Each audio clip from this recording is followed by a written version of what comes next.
Israel launched what described as a large-scale preemptive military strike against targets inside Iran early Saturday, marking one of the most significant direct confrontations between the two adversaries in recent years.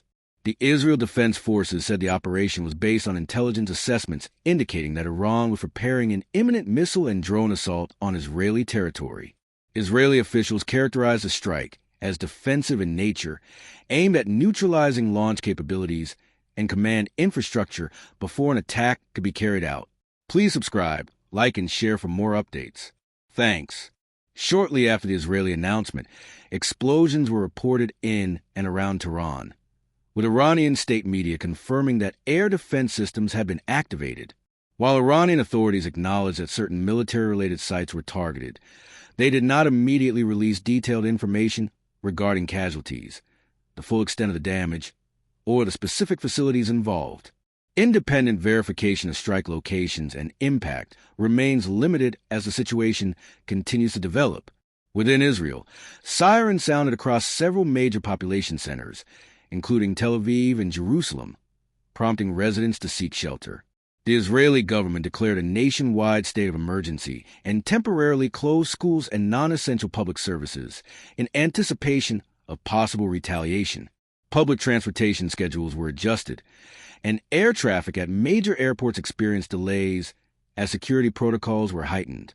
Iranian officials condemned the strike as an act of aggression and warned that Tehran reserved the right to respond.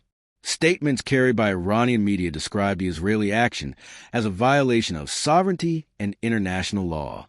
Military analysts say Iran has a range of potential response options, including missile launches, drone operations, or indirect actions through allied regional groups.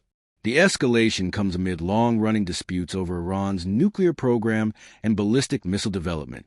Israel has consistently stated that it will not allow Iran to obtain nuclear weapons capability, viewing it as an existential threat. Iran maintains that its nuclear activities are for peaceful purposes, though Western governments have expressed concerns over uranium enrichment levels and monitoring transparency. Diplomatic efforts in recent months involving the United States and European powers sought to revive dialogue aimed at reducing tensions. However, talks have faced repeated obstacles, including disagreements over sanctions relief, verification mechanisms, and regional security concerns. Saturday's strike significantly complicates those diplomatic channels and may delay or derail ongoing negotiations. The United Nations called for immediate restraint from both sides, urging de-escalation to prevent a broader regional conflict. Several Middle Eastern governments issued cautious statements expressing concern over stability, while global energy markets reacted nervously in early trading amid fears that prolonged hostilities could disrupt oil supply routes in the region.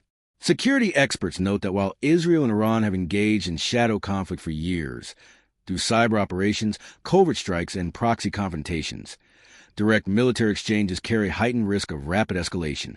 The possibility of miscalculation or misinterpretation remains a serious concern, especially given the speed at which missile and drone systems can be deployed.